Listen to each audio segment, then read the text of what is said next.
सच्चिदानंद गुरु साईनाथ महाराज की जय। श्री गुरुदेव दत्त सच्चिदानंदाचार्य सच्चिदानंद गुरु श्री पंत महाराज की जय। श्री गुरुदेव दत्त श्री सद्गुरुनाथ दादा महाराज की जय। श्री गुरुदेव दत्त। आजचा विषय तुमच्या आवडीचा आहे, कारण बऱ्यापैकी सगळ्यांना गणपती आवडतो है ना। या चित्रातून काय समजतंय का? गणपतीबद्दल अधिक ज्ञान काय? बाबा, गणपती तुम्ही बरंच काय करताय ना सध्या? बरंच काय करता ना? आता बंद केलं? सगळं बंद केलं। कोण करतं गणपतीबद्दल? कोण काय मॅडम? ती बंद कोण टाकलं? परत बंद कोण टाकलं? बरं, गणपती ही विद्येची देवता आहे। आता गणपतीची मुलं काय, गणपतीची नातवंड काय, गणपतीच्या बायका काय, हे सगळं तुम्हाला अभ्यासाला मिळेल। मी ते तुम्हाला सांगणार नाही। गणपती काय आहे आपण त्याचा अभ्यास करू आणि तो आपण धारण कसा करू शकतो, ठीक आहे। तर प्रामुख्यानं मंदिरामध्ये आपण जेव्हा जातो त्यावेळेस पणस, विडा, नारळ, सुपारी, गुळ, खोबरं। गणपतीला प्रिय काय आहे? खोबरं आणि गुळ। असा पूर्ण विडा आपण ठेवतो। गणपती हा विघ्नकर्ता आणि विघ्नहर्ता दोन्ही आहे, लक्षात आलं का? याही बरोबर गणपतीची जी स्थूल तत्वाची सेवा आहे। स्थूल तत्व म्हणजे काय? हा, तुम्ही आता स्थूलमध्ये आहात। तुमचं जे शरीर आहे आता प्रत्येकाला दिसतंय का नाही? हा, प्रत्येकाचं तर शरीर तुमचं दिसतंय ना प्रत्येकाला। मग ते जे शरीर दिसते तुम्हाला प्रत्येकाला त्याला स्थूलता म्हणतात।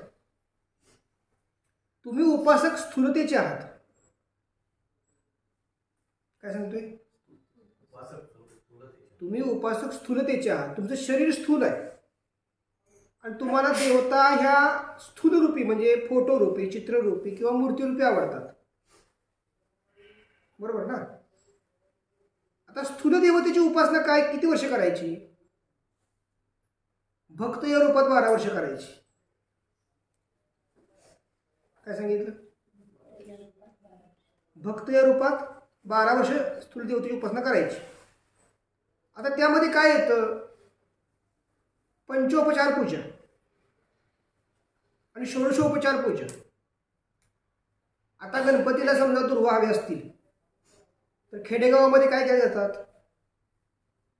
ज्या शेतामधून दुर्वा तुम्ही आणता त्या मला काय विचारता का? हा, जिथून तुम्ही फुलं तोडता त्या मला काय विचारता का? त्या झाडाला तुम्ही कधी पाणी घातलं आजपर्यंत? पण तुम्ही काय करता? आता मार्गशीर्ष गुरुवार चालू आहेत, झाडाला वाटलं पाहिजे माझं रक्षण करा। किंवा शहराच्या ठिकाणी काही ठिकाणी 2 महिने अगोदर कुंडीमध्ये असे रोपं लावले जातात, का तर मार्गशीर्ष गुरुवारामध्ये कुणाला मागायचं, आपलं आपण तोडून वापरायचं। ही स्थूलतेची पूजा आहे। कुठली पूजा आहे? आता स्थूलतेची पूजा आपण आम्ही काय सांगतोय ते स्थूलतेची पूजा ही अवघड आहे। अवघड काय सांगा बरं?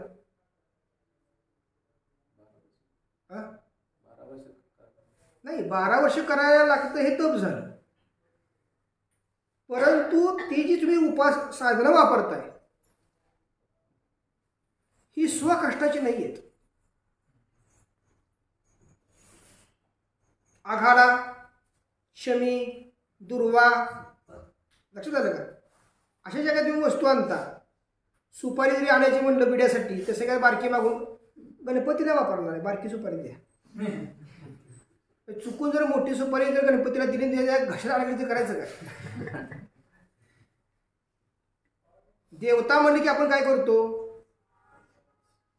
हा, त्या वस्तू घेताना कमी खर्चाच्या कशा घेता येतील अपेक्षा कशी करतो?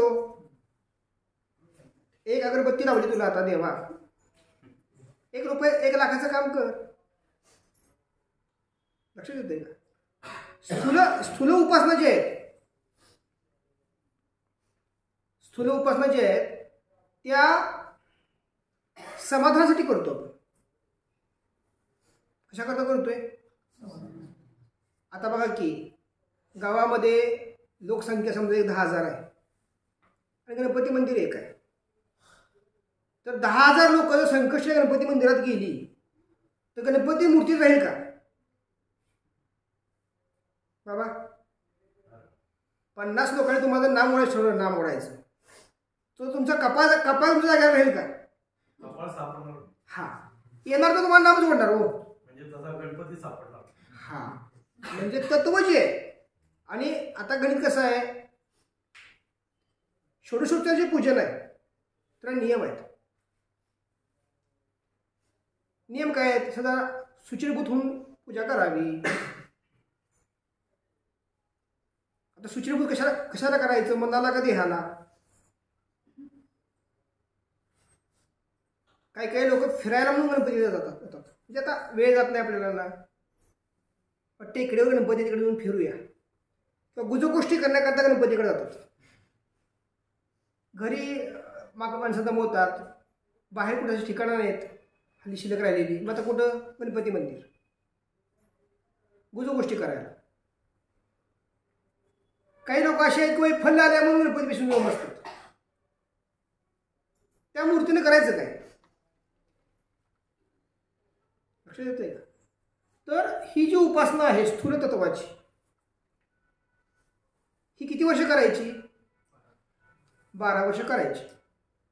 12 वर्ष जी उपासना केली जाते पहिल्यांदा. पण गणपतीचा काळ किती वर्षाचा आहे? 21 वर्षाचा आहे. सगळ्यात जास्त काळ असणारी देवता गणपती. त्या अर्थी जर आपण अभ्यास केला तर गणपतीची मूर्तीची उपासना 21 वर्षाची आहे.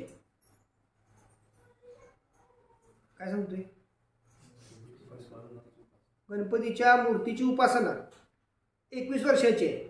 त्यातही 2 गोष्टी आल्या, उजव्या सोंडाचा गणपती आणि डाव्या सोंडाचा गणपती. तुम्ही प्रामुख्याने कुठला गणपती वापरता? कारण काय?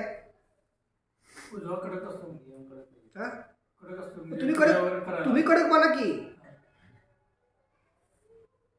तुम्हाला काय अनुभव पाहिजे आणि कडकपणा पण नकोय. काय सांगितलं? तुम्हाला अनुभव तर पाहिजे. म्हणजे त्या देवतेकडून तुम्हाला अपेक्षा कशाची आहे? आशीर्वादाची अपेक्षा आहे. लक्षात आलं का? तर मी तुम्हाला असं सांगेन, सोन कुठली असू देत, उजवी असली काय डावी असली काय, तुम्हाला सांगितलं डाव्या हाताने अन्न ग्रहण करा, तुम्ही खाणार नाही का? स्लो मध्ये खाणार. आणि उजव्या हातानं पण तुम्हाला भूक जास्त लागली, सांगितलं डाव्या हाताने अन्न ग्रहण करा. आता काय करा? फास्ट खाणार. आतलं जे अंतरात्मा आहे त्यानं अन्न मागितलं तर तुम्ही काय करणार? ह्या ज्या कल्पना आहेत उजवी सोंड डावी सोंड, या शेवटच्या पाठला उपयोग पडत नाहीत. काय सांगितलं? ह्या कल्पना ज्या आहेत उजवी सोंड डावी सोंड, ह्या शेवटच्या पाठला उपयोग पडत नाहीत. पहिल्या स्टार्टला ठीक आहे तुम्हाला, कारण तिथं थांबायचं नाहीच आहे आपल्याला. म्हणजे पहिली उपासना कुठली आली? स्थूल. आता बघा, गणपतीच्या मूर्तीमधली सर्वात श्रेष्ठ मूर्ती कुठली?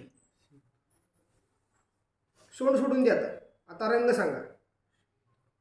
सांगते? लाल. पार्थिव का कुठल्या धातूची?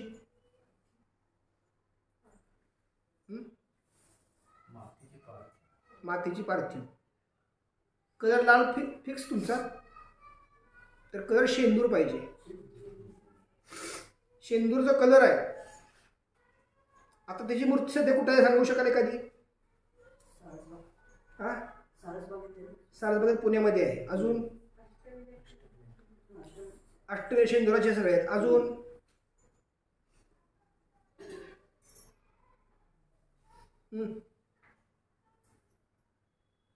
तुम्ही नरसोबावाडी कधी गेला का? तिथं सुद्धा गणपतीची मूर्ती शेंदुराचीच आहे. हा, आहे का? सजयती, सजयती म्हणजे कोण? हा, बस गणपतीला सजयती का म्हणलं गेले?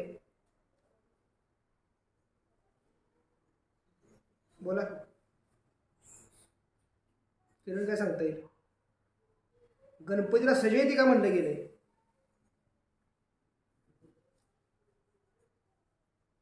तुमच्या गळ्यामध्ये जर बघा, तुमच्या गळ्यात जानवा नाहीये, तुमच्या गळ्यात जानवा नाहीये आणि तुम्ही 21 वर्ष गणपतीच्या स्थूल देहाची उपासना केली, गणपती प्रसन्न होईल का? का नाही होणार? शरीरच्या माध्यमामार्फत तुम्ही उपासना करताय, ते उपासनामध्ये ते माध्यम शुद्ध हवं. शुद्ध जाणवं नाही, आम्ही शुद्ध नाही का? जाणवं एक त्यातलं एक जाणवच का पाहिजे?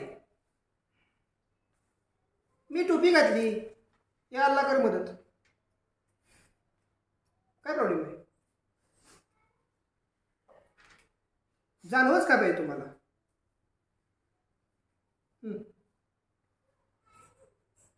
गायत्री मंत्र उच्चारून काहीतरी करू नका. आम्ही कोणते गायत्री मंत्र करा? नाही, जाणव तयार केलं असतं ना गायत्री मंत्र म्हणून असं. आम्हाला तसं काही घेणं नाही हो. गायत्री मंत्राने करा तर काही न करा. ज्या गणपतीची पूजा करतो त्या गणपतीच्या गळ्यात जानव आहे. पण ते काय जाणवं असू दे, आमची इच्छा नाही करायची ना.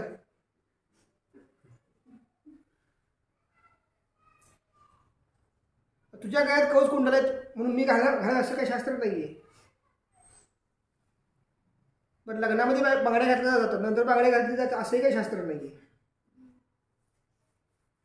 हा, मला शास्त्रोक्त कारण पाहिजे.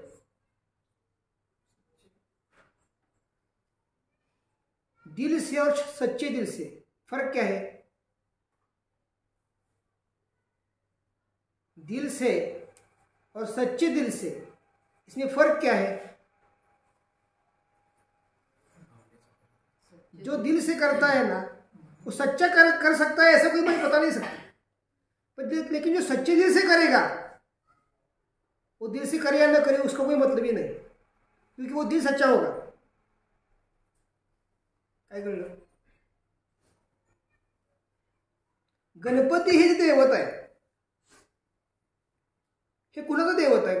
गणपतीची उत्पत्ती कुणापासून झाली? हा, शंकराने काय उद्योग केलेला नाही, त्याचं नाव काही घेऊ नका.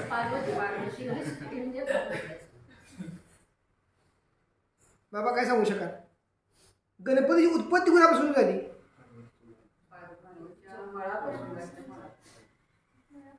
पार्वती पण नाव आपल्याला घ्यायचं नाही ठिकाणी. शक्ती तत्व, शक्ती तत्व, शिवतत्व नव्हे, शक्ती तत्व. शक्ती तत्वापासून गणपती निर्माण झाला. शक्ती तत्व हे जे आहे हे कुठलं आहे? पृथ्वीवरचं आहे का? कुठलं आहे शक्ती तत्व?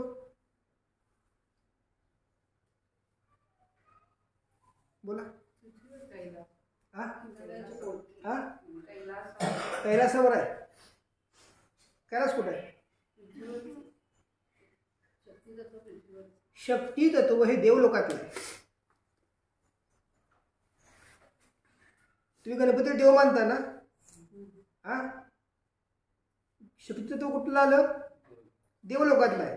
आता देवलोकातल्या शक्ती तत्वाला जागृत करताना प्रथम तत्व हे कुठलाच आहे? सूर्यतत्व आहे. प्रथम तत्व काय? सूर्य. सूर्याचं प्रतीक काय आहे? यज्ञोपवीत. काय सांगितलं? सूर्याचं प्रतीक यज्ञोपवीत. सूर्याचं प्रतीक यज्ञोपवीत धारण करते गायत्री.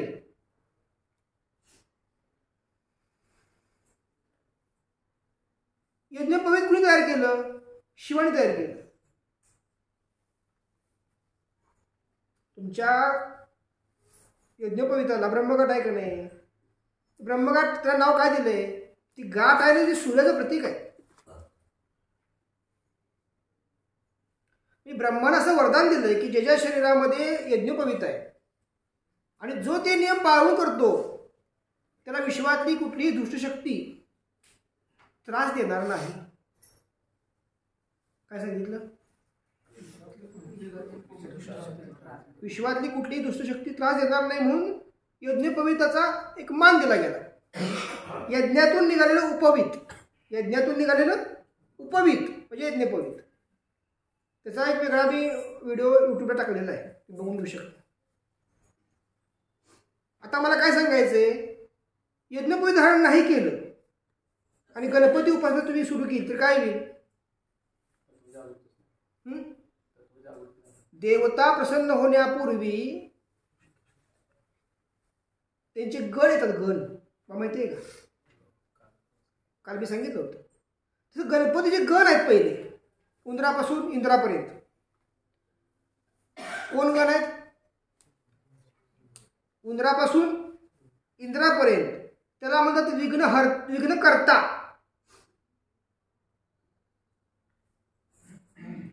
तुम्ही गणपतीचे उपासक आहात, तुमच्या घरी जर उंदर फिरायला गेले तर तुम्ही गणपतीचा नमस्कार करायला का बाबा चांगलं करतो, अजून 4 उंदर सोड आमच्या घरात. एकच का सोडलाय? अजून 4 सोड की.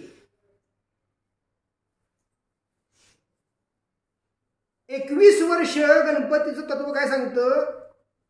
परीक्षा. किती वर्ष परीक्षा? 21 वर्ष परीक्षा. आणि 21व्या वर्षी प्रसन्न कोण होणार? 3 तत्व, अकार उकार मकार.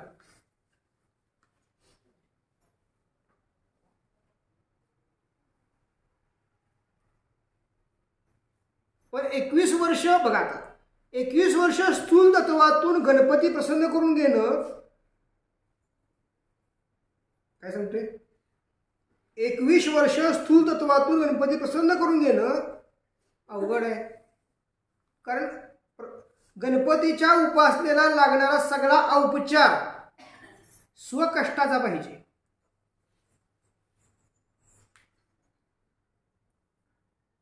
आणि ही तो गोड पेन खात. तुम्ही गणपतीची भाद्रपदामध्ये जी स्थापना करता मूर्तीची, सगळ्या वस्तू तुम्ही स्वतःच्या कष्टाने आणता का हो? मग गणपतीच्या काळामध्ये किंवा गणपतीच्या काळानंतर घरात भांडणं सुरू असतात. तुम्ही म्हणता मी देवाचं इतकं चांगलं करतो, मग वाद का होत आहेत? कारण तुम्ही ज्याच्याकडे वस्तू आणताय त्याला ती शक्ती निघून जाते, तो त्याचा मोबाईल घेऊन जातो. वास्तविक काय घडलं पाहिजे? प्रसन्नता राहिली पाहिजे का नाही? प्रसन्नता राहते का? बघा तुम्ही, कारण नियमच त्याला आहेत ना. कुठल्याही देवतेच्या उपासनेच्या वेळेस नियम आहेत आणि नियम न पाळणारा मनुष्य.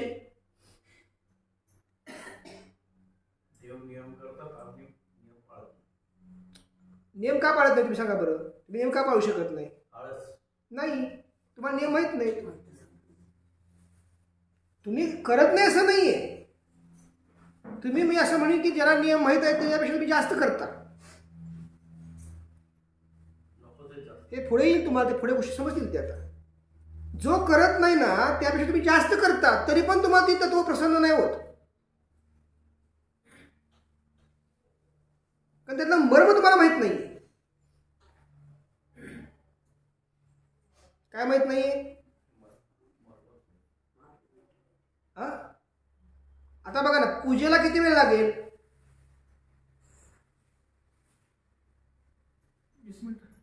20 मिनिट लागते. 20 मिनिटात तुमचं मन स्थिर किती असेल? नाही ना. मग पूजेचा उद्देश काय आहे? मनाची स्थिरता प्राप्त झाली. म्हणून 21 वर्ष पहिली गोष्ट गणपती तुमची सेवा होऊन देणार नाही. हे बघा, गणपती तुम्ही घेतलाय, तुम्ही अन्नदेवता तुम्ही कुठलीही घ्या, कोणतीही देवता साधकाला पूर्ण वेळ सेवा करून देत नाही, हा नियम आहे.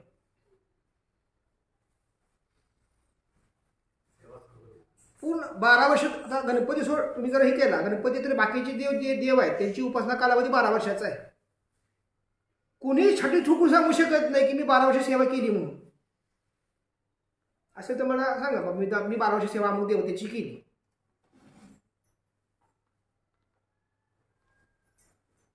तुम्ही करू शकत नाही, कारण पहिलं विघ्न आहे.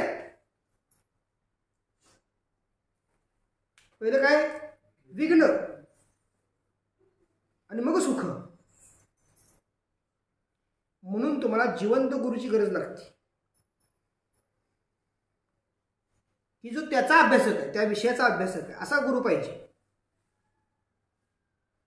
इतकंच काय, गणपती अथर्वशीर्षाचं काय सांगितलंय?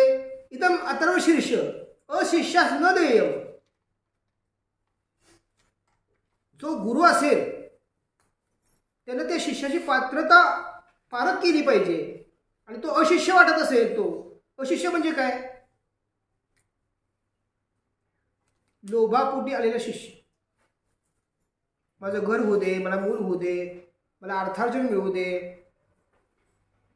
वगैरे वगैरे, अशा वेगवेगळ्या लोभापोटी जो आलेला शिष्य आहे, अशा शिष्याला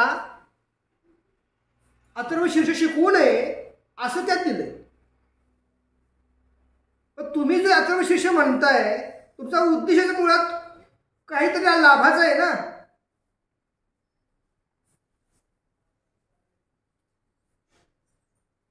मग यदि मोहाद्यासती पापीयन भवती, म्हणजे गुरुनी जर ते अशिष्याला दिलं तर गुरु पापी भवतील, म्हणजे गुरु पापकर्माला कारणीभूत होतील.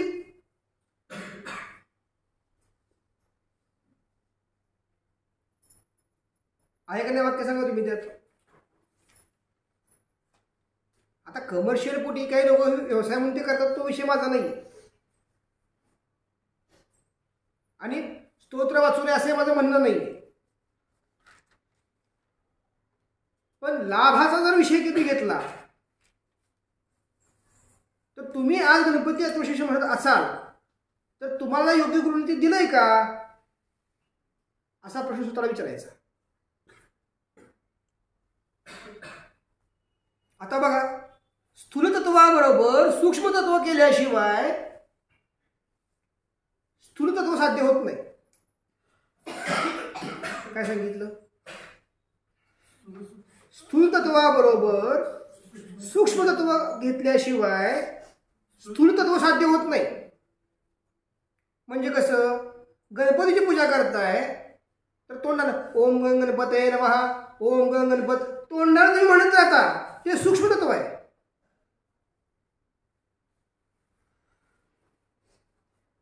लक्षात येते का? स्थूल तत्वाची मूर्ती सूक्ष्म तत्वाचं जे तुमचं चालू आहे, सूक्ष्म तत्व हे कोण करतंय काम?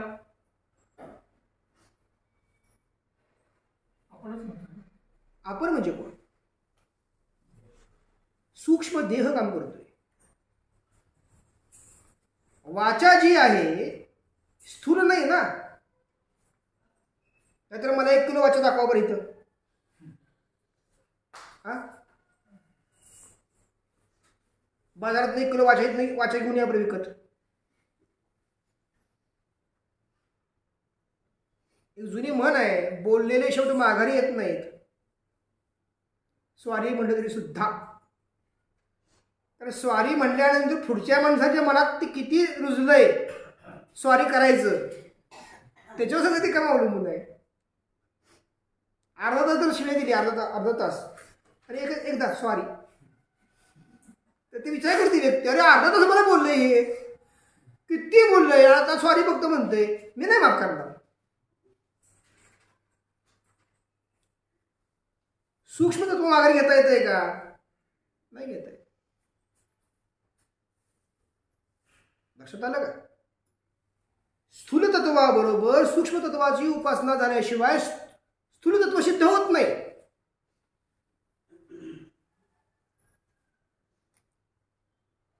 आता सूक्ष्म तत्व तुम्ही जर अभ्यासाला घेतलं तर त्याचा काळ किती आहे? त्याचाही काळ परत कमी कमी 12 वर्षाचा आहे. तिथं तुमचा गणपती आला, गणपती विषय असेल तर तो पुन्हा काळ 21 वर्षाचा आला. एक देवतेची सेवा करणं किती अवघड आहे. आणि तुम्ही तर देव दावणीला बांधलेत. सोमवारी एक देव, मंगळवारी एक देव, बुधवारी एक देव, गुरुवारी एक देव, नंतर पत्नी देव किंवा पती देव. आणि मी इतकं देवाचं करतो. सोपं आहे का?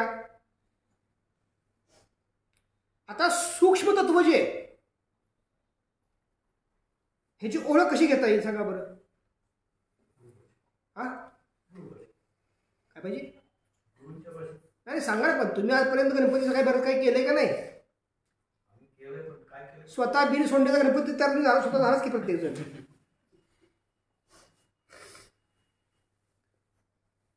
मग तुम्ही जेव्हा त्या तत्वामध्ये उपासना करताय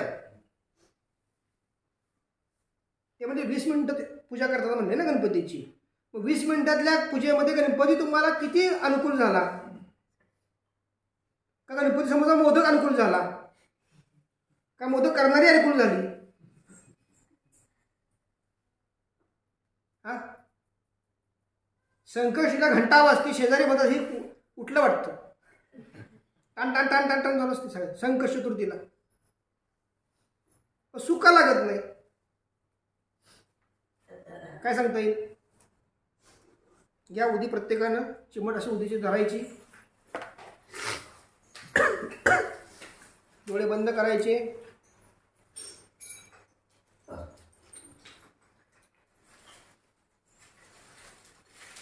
पहिली उदी ग्रहण करा.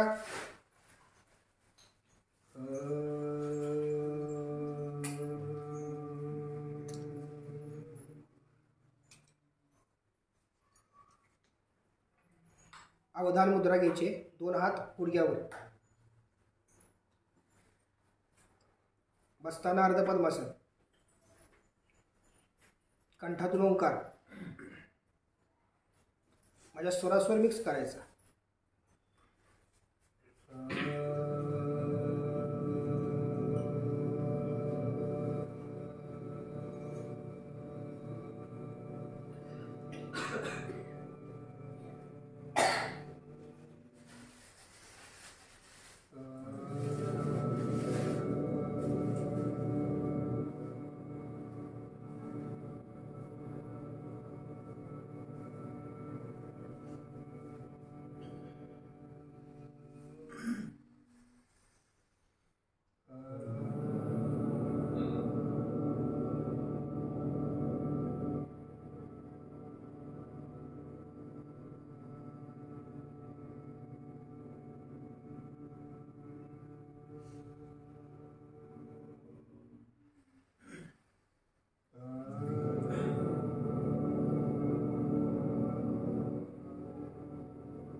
शांत. डोळे बंदच ठेवायचे. नाकाला श्वास तोंडाला सोडायचे.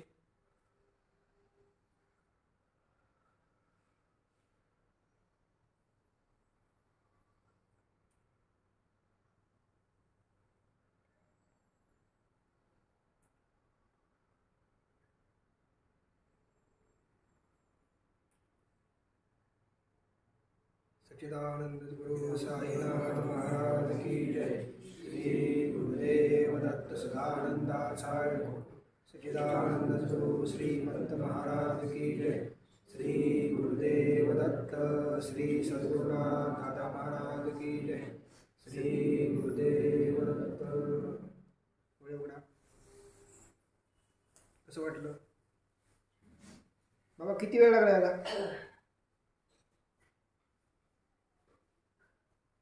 किती वेळ लागला? 1 मिनिट सुद्धा नाही झालं का? हे जे तुम्हाला आत्ता जी जाणीव करून दिली आत्ता, याला गणपती म्हणायचं. एक शांतता जाणवली का नाही? स्वरात मी जो स्वर आता घेतोय त्या स्वरात तुमचा जेव्हा स्वर मिक्स होईल तेव्हा काय होणार?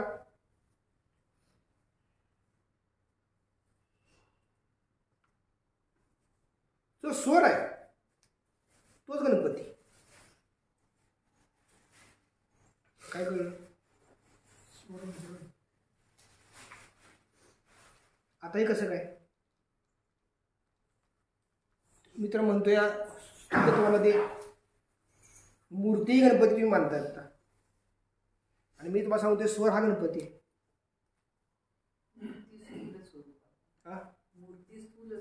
बघा आता मजा. ओम गंग गणपते नमः.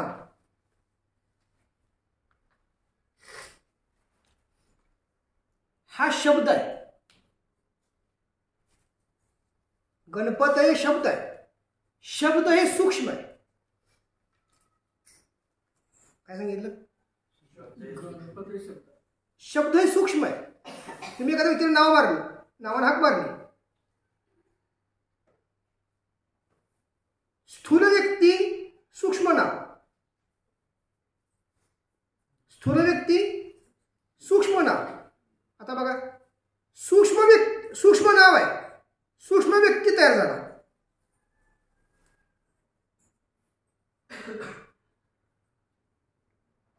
तो जो व्यक्ती आहे सूक्ष्म व्यक्ती, ज्या देहाशी निगडीत आहे,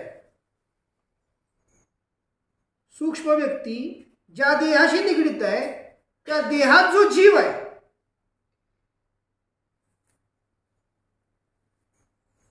त्या देहात जो जीव आहे त्या जीवाला ज्ञानेश्वरांनी हाक मारली, अकार चरणी युगुल.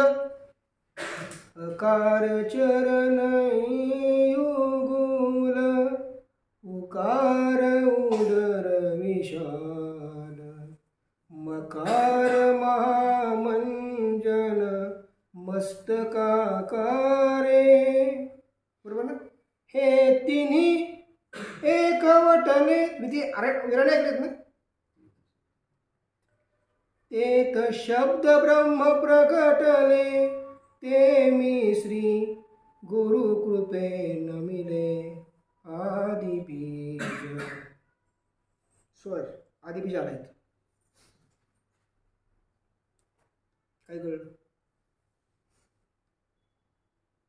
725 वर्षापूर्वी ज्ञानेश्वर माऊलींनी ओंकार हा तुम्हाला सूक्ष्म रूपात सांगून ठेवला होता. कधी? 725 वर्षापूर्वी ज्ञानेश्वर माऊलींच्यावर लोकांनी अन्याय केले. पण तुम्ही जरा ज्ञानेश्वरी म्हणून शब्द वापरताय. ज्ञानाचे ईश्वर, ज्ञान हाच ईश्वर, ज्ञानेश्वर. तिने जी ज्ञानेश्वरी लिखित ठेवली त्यात हे 3 स्वरांचा तिने पहिला उल्लेख केलेला आहे.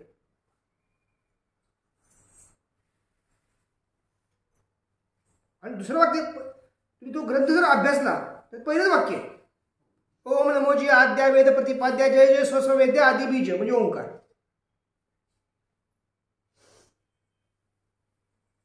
काय कळलं बाबा? काय कळलं का नाही कळलं? आता तुम्ही ओंकाराची जर साधना करायला लागला, तुम्ही ओंकाराची साधना करायला लागला तर ओम गण गणपती का म्हणायचं असा माझा प्रश्न आहे. आणि ओम गण गणपती का म्हणायचं त्याबरोबर तुम्ही सूक्ष्म तत्वाचं, स्थूल तत्वाचा तत्व जे आहे त्याची सेवा का करायची? तुम्हाला पहिलीतून 12वीत नेऊन ठेवलं, आई मला आता पहिलीत जायचंय, किंवा तुम्ही आता लग्न झालंय, पत्नी 2 मुलं तुम्हाला आहेत आणि ब्रश घेऊन आईकडे गेला, आई आई मी दात घास ग, तुझा ब्रश कर बरं तू. ते चित्र कसं दिसतं तुमचं कुटुंबातलं? हा, एक तर पत्नी मग ह्याला वेळ लागले, नाही तर मी वेळेशी लग्न केलं. ओंकार तत्व तुम्ही जर एकदा प्राप्त करून घेतलं, जाणीव करून घेतली, अवघड आहे. तर मंत्रात घुसायचं नाही, कळतंय का? आणि मंत्रात घुसायचं जर नाहीये तर मूर्तीतही घुसायचं नाही. आणि जर हे मान्य नसेल तर ज्ञानेश्वरी जी आहे ती खुळून काढा. 725 वर्षापूर्वी त्यांनी ज्ञानेश्वरी लिहिली, समाजाला सांगितलं अकार उकार मकार.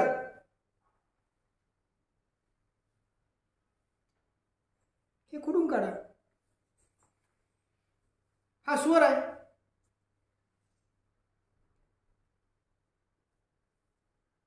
काय कळलं आता? मजा बघा. देहातल्या कुठं गणपती आहे? मूलाधार चक्र.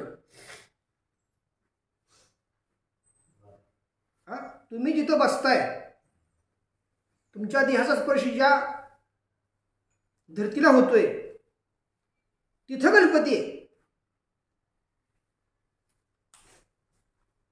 आणि गणपती देवता आहे कशाची? संमोहनाची. काय कळलं? संमोहनाची देवता आहे. 5 अधिक ज्या शक्ती आहेत, जारण मारण तारण उच्चाटन वशीकरण,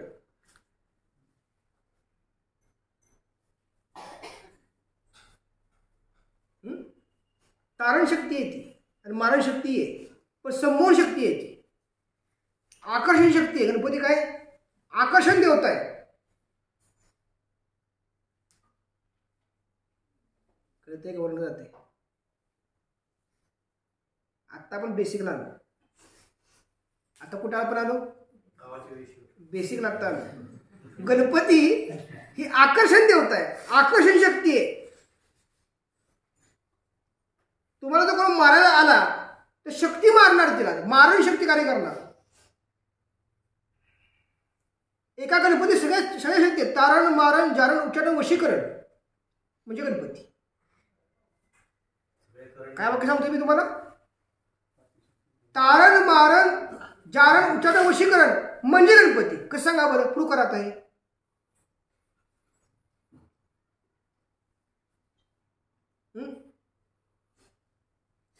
एखाद्या व्यक्ती जन्माला, एखादं मूल जन्माला आलं की नाही, पहिलं आव्हान गणपतीचं आहे.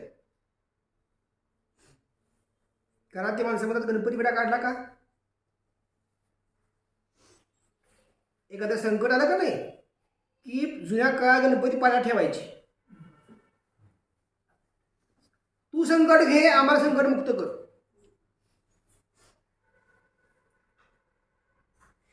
म्हणजे जे संकट दिले त्याला मारण करतो, आमचं तारण करतो.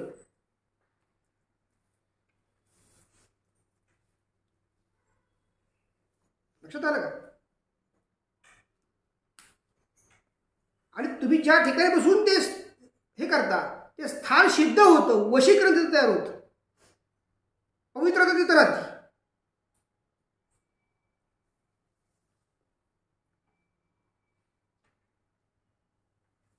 एक श्रेष्ठ देवता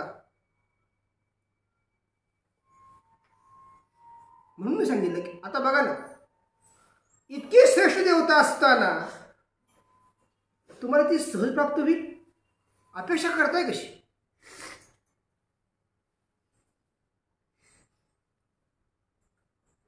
की 4 देवाच्या जुड्या नेल्या,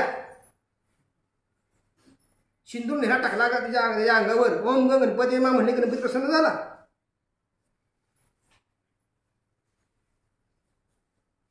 आता मजा बघा. मुलाधाच्या काळात गणपतीचं स्थान आहे, प्रथम सिद्ध काय होणार? स्थान सिद्ध, आसन सिद्ध. मूलाधारात परत चक्र, पुढची जी चक्र आहेत स्वाधिष्ठान मणिपूर चक्राचा गणपती जेव्हा येतो सिद्ध होतो तेव्हा मणिपूर चक्राचं रूपांतर नाभिस्थानात होतं.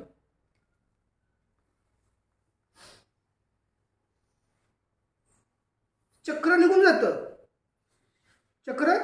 निघून जातं, स्थान सिद्ध होतं, त्याला म्हणतात नाभिस्थान.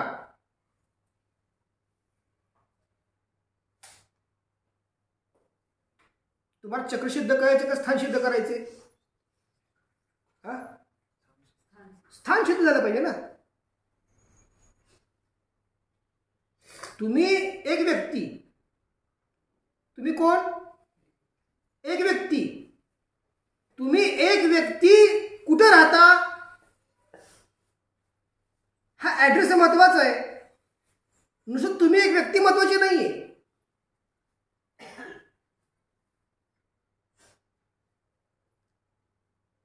काय सांगितलं? तुम्ही एक व्यक्ती नुसतं महत्वाचं आहे का? तुम्ही एक व्यक्ती जिथे राहता ते स्थानही महत्वाचं आहे. प्रथम सिद्ध काय होणार? स्थान सिद्ध होणार. आता गणपतीचं प्रथम स्थान काय सांगा बरं?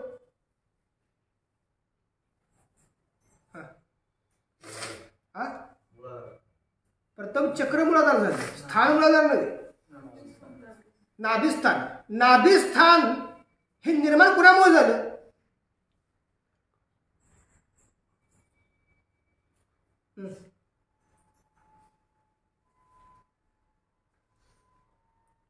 बघा सापडते उत्तर.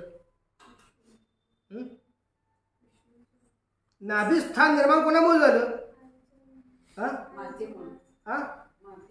सुषुम्ना नाडीमुळे. सुषुम्ना नाडी ही तुमच्या देहात जी आली ही कशामुळे आली?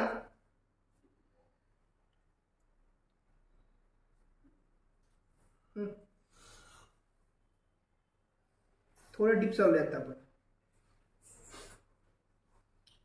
सुषुम्ना नाडी तुमच्या देहात कशामुळे आली? अनेक जन्माच्या कर्मसंबंधामुळे.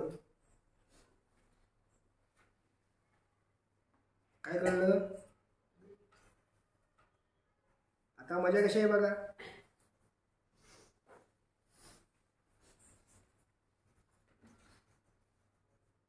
एक नाडी सिद्ध बघा, इडा पिंगळा सुषुम्ना. इडा सिद्ध करण्याचा काळ किती? 12 वर्ष. पिंगळा 12 वर्ष, सुषुम्ना 12 वर्ष. तत्व सिद्ध करण्याचा काळ किती? 12 वर्ष. उ तत्व 12 वर्ष, म तत्व 12 वर्ष. तयार काय होणार? म्हणजे गणपती तत्व सिद्ध करण्याचा काळ किती?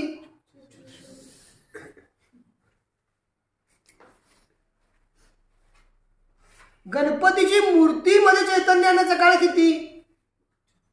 21 वर्ष. गणपतीची मूर्ती म्हणजे घरामध्ये ठेवली तुम्ही, स्थापित केलेली मूर्ती, त्या गणपतीच्या मूर्तीमध्ये सिद्धता आणण्याचा काळ किती? 21 वर्ष. पूर्ण सिद्ध होणार. पण गणपती तुमचा देहामध्ये तुम्हाला स्थान द्यायचंय. किती काळ? 36 वर्ष. 36 वर्षानंतर काय होणार? चक्रांचं रूपांतर स्थानामध्ये होणार.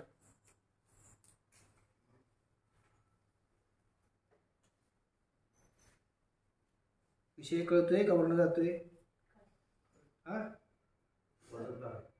वर्ण जाते. वजनदार आहे रे. ठीक आहे, आपण जरा थोडे सॉफ्ट करूया. घ्या पेटीन तर मला घ्या. थोडं सॉफ्ट करूया ना. मला काय करायचं?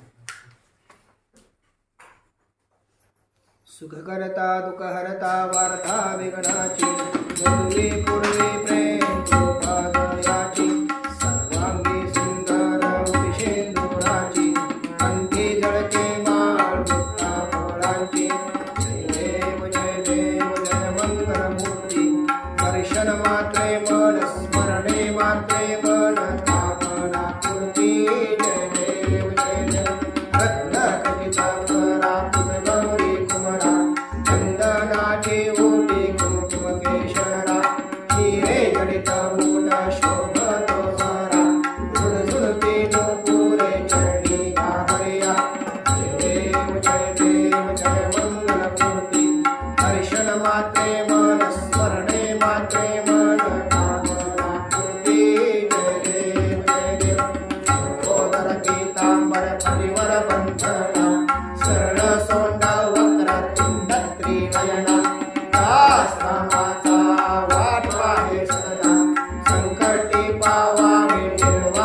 रक्षावे सुरवरवन्दना जय देव जय मंगलमूर्ति दर्शन मात्रे मन स्मरणे मात्रे मन पावनापूर्ति जय देव